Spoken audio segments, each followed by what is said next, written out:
ಎಲ್ರಿಗೂ ನಮಸ್ಕಾರ. ನನ್ನ ಹೆಸರು ಡಾಕ್ಟರ್ ರೇವತಿ, ಆಯುರ್ವೇದ ತಜ್ಞೆ ಹಾಗೂ ಯೋಗ ಶಿಕ್ಷಕಿ. ಇವತ್ತಿನ ಟಾಪಿಕ್ ಬಂದು ಅರುಚಿ. ಅಂದರೆ ಅದು ನಾವು ಲಕ್ಷಣ ಅಂತ ತಗೊಳ್ತೀವಿ, ಡಿಸೀಸ್ ಸಿಂಪ್ಟಮ್ ಆಗಿ ತಗೊಳ್ಳೋದಿಲ್ಲ. ಡಿಸೀಸ್ನ ಸಿಂಪ್ಟಮ್ ಆಗಿ ನಾವು ತಗೊಳ್ಳೋದು, ಅಂದರೆ ಲಕ್ಷಣ ಆಗಿ ನಾವು ಅದನ್ನು ಕನ್ಸಿಡರ್ ಮಾಡ್ತೇವೆ. ಅಂದರೆ ಏನಾಗುತ್ತೆ ಇವಾಗ ಅರುಚಿ ಅಂದರೆ ಏನು? ನಾಲ್ಗೆನಲ್ಲಿ ಉತ್ಪತ್ತಿ ಆಗುವಂಥದ್ದು. ನಾವು ತಗೊಂಡಿರುವಂತಹ ಆಹಾರ ಜೀರ್ಣ ಆಗದೇ ಇರಬೇಕಾದ್ರೆ, ಅಂದರೆ ಅದು ಟಾಕ್ಸಿನ್ ಆಗಿ ಕನ್ವರ್ಟ್ ಆಗೋ ಒಂದು ಪರಿಸ್ಥಿತಿನಲ್ಲಿ ಈ ಒಂದು ಲಕ್ಷಣವನ್ನು ನಾವು ಕಾಣಬಹುದಾಗಿದೆ. ಇದರಿಂದ ಏನೆಲ್ಲ ಆಗುತ್ತೆ ಅಂದರೆ, ಇದು ಯಾಕೆ ಆಗುತ್ತೆ, ಹೇಗೆ, ಇದರ ಲಕ್ಷಣಗಳೆಲ್ಲ ಏನು, ಮತ್ತು ಇದರ ಟ್ರೀಟ್ಮೆಂಟ್ ಏನು ಆಯುರ್ವೇದದಲ್ಲಿ ಅಂತ ಇವತ್ತು ನೋಡ್ತಾ ಹೋಗೋಣ.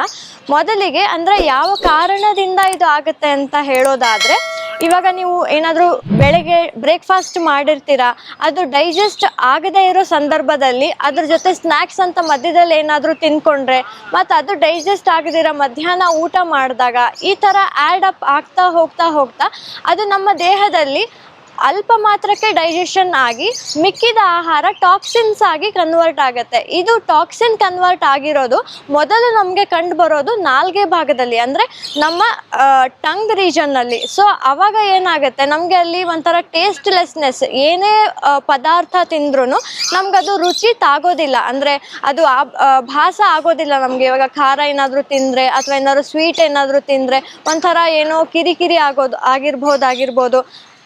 ಅಥವಾ ಕೆಲವೊಮ್ಮೆ ಏನಾಗುತ್ತೆ, ನಿಮಗೆ ಏನಾದರೂ ತಿಂದರೆ ಅದರದ್ದು ಟೇಸ್ಟ್ ಗೊತ್ತಾಗೋದಿಲ್ಲ. ಸೊ ಇದನ್ನು ನಾವು ಲಕ್ಷಣ ಆಗಿ ನೋಡ್ತಾ ಹೋಗ್ತೇವೆ.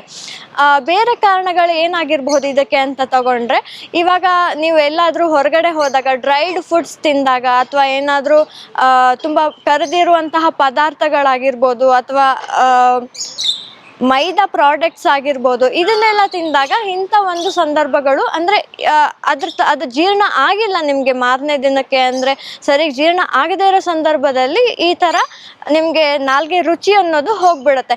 ಇದರ ಲಕ್ಷಣಗಳು ನಾವು ಹೇಳ್ತಾ ಬಂದರೆ, ಮೊದಲಿಗೆ ಹೇಳ್ದಂಗೆ ನಾಲ್ಗೆನಲ್ಲಿ ನಾವು ಒಂದು ಕೋಟಿಂಗನ್ನು ನೋಡ್ಬೋದು, ವೈಟ್ ಕೋಟಿಂಗ್ ನಾವು ನೋಡ್ತಾ ಹೋಗ್ತೇವೆ.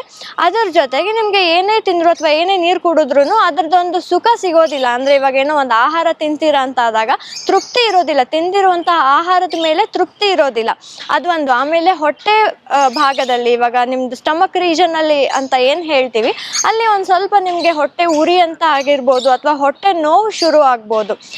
ಆಮೇಲೆ ಇದಕ್ಕೆಲ್ಲ ಏನೆಲ್ಲ ನಾವು ಆಯುರ್ವೇದದಲ್ಲಿ ಉಪಯೋಗ ಮಾಡ್ಕೊಳ್ಬೋದು ಅಂದರೆ, ನಾನು ಮುಂಚೆಯಿಂದ ಹೇಳ್ತಾ ಬರೋ ಹಾಗೆ ಮಸಾಲೆಗಳಾಗಿರ್ಬೋದು, ಮತ್ತು ಹಣ್ಣುಗಳಾಗಿರ್ಬೋದು, ತರಕಾರಿಗಳಾಗಿರ್ಬೋದು, ಯಾವುದೆಲ್ಲ ಉಪಯೋಗಿಸೋದ್ರಿಂದ ನಿಮಗೆ ಈ ಒಂದು ಸಿಂಪ್ಟಮ್ ಅನ್ನೋದು ಅಥವಾ ಒಂದು ಲಕ್ಷಣ ಏನಿದೆ ಕಮ್ಮಿ ಆಗ್ಬೋದು ಅಂತ ಇವಾಗ ನೋಡ್ತಾ ಹೋಗೋಣ.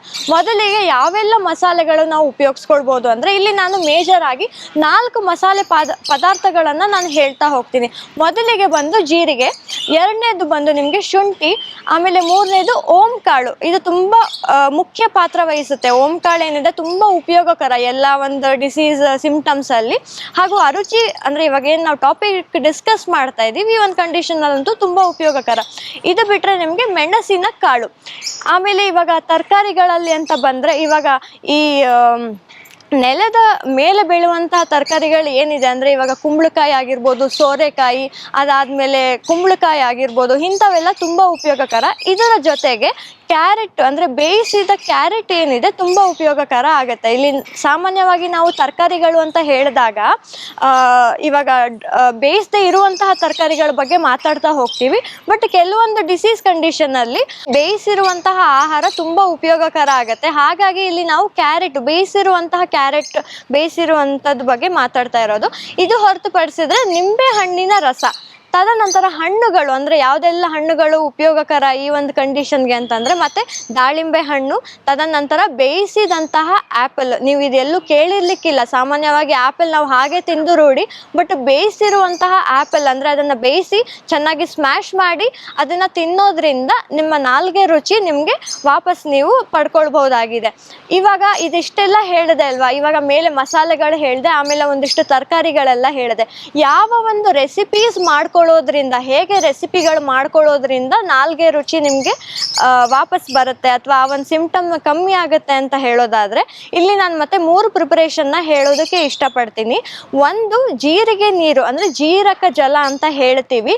ಎರಡನೇದು ಬಂದು ಜೀರಿಗೆ ಶುಂಠಿ ಪುಡಿ ಮಿಶ್ರಿತವಂತಹ ಅನ್ನ, ಹಾಗೂ ಮೂರನೇದು ಬಂದು ದಾಳಿಂಬ್ರೆ ಶುಂಠಿ ಚಟ್ನಿ. ಇಲ್ಲಿ ಮೊದಲನೇದಾಗಿ ಜೀರಕ ಜಲ ಅಂದರೆ ಇದನ್ನು ಹೇಗೆ ಪ್ರಿಪೇರ್ ಮಾಡ್ಕೊಳ್ಬೇಕು. ಇಲ್ಲಿ ಬೇಕಾಗಿರುವಂಥದ್ದು ಒಂದು ಜೀರಿಗೆ ಮತ್ತು 1 ಗ್ಲಾಸ್ ವಾಟರ್, 1 ಗ್ಲಾಸ್ ನೀರು. ಸೊ ಜೀರಿಗೆ ಇಲ್ಲಿ ಪ್ರಮಾಣ ಬಂದು ಅರ್ಧ ಚಮಚೆಯಷ್ಟು ಜೀರಿಗೆ, ಅದಾದ ನಂತರ 1 ಲೋಟದಷ್ಟು ನೀರು ಬೇಕಾಗತ್ತೆ, ಅಥವಾ 200 ml ಅಥವಾ 250 ml ಅಷ್ಟು ನೀವು ವಾಟರ್ ತಗೊಳ್ಬೇಕಾಗತ್ತೆ. ಇದು ನೀರನ್ನು ಚೆನ್ನಾಗಿ ಕುದಿಸ್ಬೇಕು. ಕುದಿಯೋ ಟೈಮ್ಗೆ ನೀವು ಜೀರಿಗೆ, ಅರ್ಧ ಸ್ಪೂನ್ ಜೀರಿಗೆ ಅಂತ ಏನು ಹೇಳಿದೆ ಅದನ್ನು ಹಾಕಿ ಮತ್ತೆ ಚೆನ್ನಾಗಿ ಕುದಿಸಿ 1 ಲೋಟ ಇರುವಂತಹ ನೀರನ್ನು ಅರ್ಧ ಲೋಟಕ್ಕೆ ನೀವು ಬಾಯ್ಲ್ ಮಾಡಬೇಕು, ಅಂದರೆ ಅಷ್ಟು ರೆಡ್ಯೂಸ್ ಮಾಡಬೇಕು ಅಂತ ಹೇಳಿ. ಇದನ್ನು ತದನಂತರ ಈ ಒಂದು ವಾಟರ್ನ ನೀವು ಫಿಲ್ಟರ್ ಮಾಡಿ ಊಟದಕ್ಕಿಂತ ಮುಂಚೆ ಒಂದು 15 ನಿಮಿಷ ಪೂರ್ವವಾಗಿ ನೀವು ತಗೊಂಡಿದ್ದಲ್ಲಿ ನಿಮಗೆ ಅರುಚಿ ಸಂದರ್ಭಗಳೇನಿದೆ ಅಥವಾ ಅರುಚಿ ಏನು ಲಕ್ಷಣ ಇದೆ ಅದು ಕ್ರಮೇಣವಾಗಿ ಕಮ್ಮಿ ಆಗ್ತಾ ಬರುತ್ತೆ. ಒಂದು 3 ರಿಂದ 4 ದಿನ ಹೀಗೆ ಮಾಡಬೇಕಾಗತ್ತೆ. ನೀವು ಊಟದಕ್ಕಿಂತ ಮುಂಚೆ 15 ನಿಮಿಷ ಮಾಡ್ಕೊಳ್ಬೇಕು. ತದನಂತರ ನೆಕ್ಸ್ಟ್ ನಾನು ಹೇಳಿದ್ದು ಜೀರಿಗೆ ಶುಂಠಿ ಮಿಶ್ರಿತ ಅನ್ನ.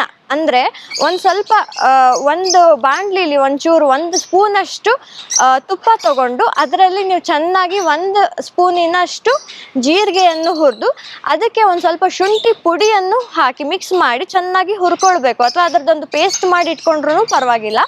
ಅದನ್ನು ನೀವು ಸೇವಿಸುವಂತಹ ಬಿಸಿ ಅನ್ನದ ಜೊತೆಗೆ ಕಲ್ಲುಪ್ಪಿನೊಂದಿಗೆ ಸೇವಿಸಬೇಕಾಗಿದೆ. ಇದನ್ನು ಮಾಡೋದ್ರಿಂದನೂ ನಿಮ್ಮ ಟೇಸ್ಟ್ ಬಡ್ಸ್ ಏನಿದೆ, ಅಂದರೆ ಇನ್ನೊಂದು ಆಯುರ್ವೇದದಲ್ಲಿ ನಾವು ಕಾರಣ ಹೇಳೋದಾದರೆ ಆಮ ಅಂತ ಹೇಳ್ತೀವಿ. ಟಾಕ್ಸಿನ್ಸ್ನ ನಾವು ಸಾಮಾನ್ಯವಾಗಿ ಆಮ ಅಂತ ಹೇಳೋದು. ಆ ಆಮ ಕಮ್ಮಿ ಆಗೋದಕ್ಕೆ ಈ ಒಂದು ಪ್ರಿಪ್ರೇಷನ್ ಏನಿದೆ ತುಂಬ ಉಪಯೋಗಕರ. ಆಹಾರದಲ್ಲಿರುವಂತಹ ಆಮ ಅಂದರೆ ಆಹಾರದಿಂದ ಉತ್ಪತ್ತಿ ಆಗುವಂತಹ ಆಮ ಅನ್ನೋದೇನಿದೆ ಅದು ಕ್ರಮೇಣವಾಗಿ ಈ ಒಂದು ಪ್ರಿಪ್ರೇಷನ್ನಿಂದ ನಿಮಗೆ ಕಮ್ಮಿ ಆಗ್ತಾ ಬರುತ್ತೆ. ಅದಾದಮೇಲೆ ಮುಂದಿನ ಒಂದು ಪ್ರಿಪ್ರೇಷನ್ ನಾನು ಹೇಳಿದ್ದು ದಾಳಿಂಬೆ ಶುಂಠಿ ಚಟ್ನಿ ಅಂತ ಹೇಳಿದೆ. ಇದು ನೀವು 2 ರೀತಿಯಲ್ಲಿ ಮಾಡ್ಕೊಳ್ಬಹುದು. ಒಂದು ದಾಳಿಂಬೆ ಹಣ್ಣನ್ನು ಅಂದರೆ ದಾಳಿಂಬೆ ಬೀಜಗಳನ್ನು ತಗೊಂಡು ಅದಕ್ಕೆ ಶುಂಠಿ ಪುಡಿ ಮಿಕ್ಸ್ ಮಾಡಿ ಸ್ವಲ್ಪ ಕಲ್ಲುಪ್ಪು ಮಿಕ್ಸ್ ಮಾಡಿ ಹಾಗೇನೂ ತಿನ್ಬಹುದು. ಇಲ್ಲದ ಕಾಲದಲ್ಲಿ ಅಂದರೆ ಹಾಗಾಗೋದಿಲ್ಲ ಅಂದರೆ ಇವಾಗ ವಯಸ್ಸಾದವರಲ್ಲಿ ಸ್ವಲ್ಪ ಹಣ್ಣುಗಳು ತಿನ್ನೋದು ಸ್ವಲ್ಪ ಕಷ್ಟ ಆಗ್ಬೋದು, ದಾಳಿಂಬೆ ಹಣ್ಣು. ಅಂಥ ಸಿಚುವೇಶನ್ನಲ್ಲಿ ಏನು ಮಾಡ್ಬೋದು, ದಾಳಿಂಬೆ ಹಣ್ಣನ್ನು ತಗೊಂಡು ಅಂದರೆ 1 ಬೌಲಷ್ಟು ಹಣ್ಣು ನೀವು ತಗೊಂಡು ಅದಕ್ಕೆ ಶುಂಠಿ ಪುಡಿ ಸ್ವಲ್ಪ ಆಮೇಲೆ ಕಲ್ಲುಪ್ಪು ಇದನ್ನು ಮಿಕ್ಸ್ ಮಾಡಿ ಚೆನ್ನಾಗಿ ಗ್ರೈಂಡ್ ಮಾಡಿಕೊಂಡು ಪೇಸ್ಟ್ ಮಾಡಿ ನೀವು ಅದನ್ನು ಸೇವಿಸಬಹುದಾಗಿದೆ. ಇದು ನೀವು ಊಟದ ತದನಂತರನೂ ಮಾಡ್ಕೊಳ್ಬಹುದು. Thank you.